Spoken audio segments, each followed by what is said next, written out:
Rosewood is a family of tropical tree species widely used for antique-style furniture in Asia and in particular China. It is considered to also be the world's most trafficked wildlife product. The rosewood and its illegal trade have become one of the world's most lucrative businesses, a rare type of wood that many countries are not blessed to have, and for the ones that do, it is $1 million trade. A BBC investigation revealed that China has imported more than 300,000 tons of West African rosewood since President Barrow came to power in 2017. Despite declaring its own stocks close to extinction almost a decade ago, the BBC probe uncovered that the Gambia is consistently among the 5 largest global exporters of rosewood. In a workshop organized by Gambia participants, relevant stakeholders were brought together to discuss and identify lapses propelling these illegal activities, and more so, to follow the money from the rosewood business and how it trickles down to the ordinary Gambian. Since the Barrow government came into power, as I said, in January, a month later in February, they put a ban in the illegal transportation of rosewood. And there also has been a report where containers filled with rosewood were hung at the Gambia post of the GPA for it to be sifted or exported to the Asian countries. So between June 2012 and April 2020, the Gambia has harvested 1.6 million trees. It has been harvested in Senegal and then smuggled to Gambia between this short time frame. And the reason being is because there is a moratorium and there is a strict law that prohibits the smuggling of rosewood in Senegal. So what traffickers do, they have to find another route in order to shift this rosewood to the Asian countries or other countries that are benefiting in it. So as a result, they come through the Gambia from Senegal, and then the MFDC, which is based in Casamance, that is the rebel group that has been existing for a while now, find their source of income in order to procure dangerous weapons in this illegal business.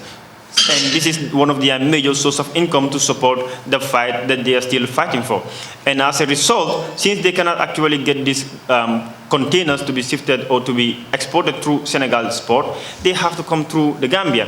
And if you take your time and then travel, let's say 2 years back, if you take your time and then travel to rural Gambia, somewhere around Buyam, you will see a good number of rosewoods that have been packed aside. And there has been a report that some soldiers are in fact benefiting from this business. So if Gambia is one of the main exporters, how much is in it for them? These 1.6 million rosewood trees are worth they're actually worth $471 million US. And when the report came out and the Chinese did their report and then Gambia also did their report, what we found out was between February 27 and April 2020, China reported that they have imported 329,000 tons, 351 rosewood from the Gambia. And then if you also look at the revenue that has been lost from the Gambia side, the exportation of this rosewood amounting to 978,968 tons, that is worth about $470 million US, was trafficked from the Gambia to Asia. And if you look at our budget, but before we go to our budget, if you also read the OCCRP report, the Great Gambia Heist, you will get to see that the former regime has benefited $356 million US on illicit timber trading. And these are all revenues that are not reported in our national budget. And talking about our national budget, if you look at the approved budget of 2021, you will see the Ministry of Environment, Climate Change and Wildlife, the revenue that has been estimated for 2019, zero, 2020, zero. So once one wonders all these millions of dollars that have been generated, while we still cry about insufficient funds to support our government activities, where are this money going to? If the government of the Gambia declared an embargo on the exportation of rosewood, How are the smugglers making it work? The investigators from EIA, the investigative journalists, interviewed some smugglers, and these smugglers were actually naming top government officials that have been facilitating the exploitation of this rosewood. Though there was a ban, and it was going to be through that Ministry of Environment, that they can get this rosewood exported to Asia. They use the back way, and they ensure that this rosewood have been exported to China, and the government has no idea how much it was costing the state revenue-wise. There is also a big procurement fraud that is connected to this whole rosewood timber trading.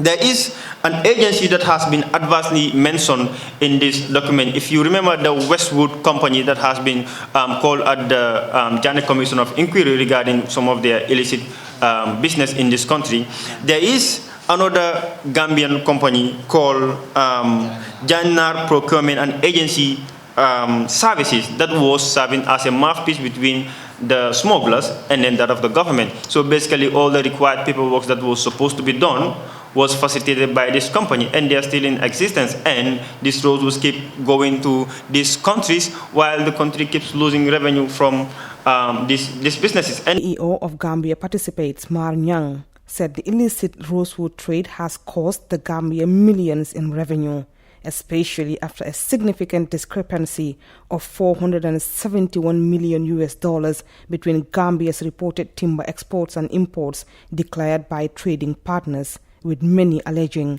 massive underreporting. China made their report that this is what they have received compared to that of the report that Gambia has made, $471 million less.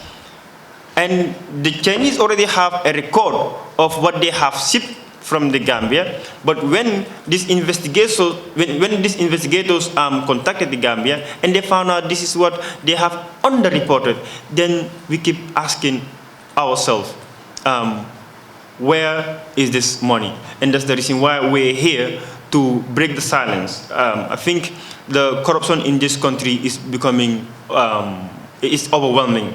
The effort in combating corruption in this country is minimal.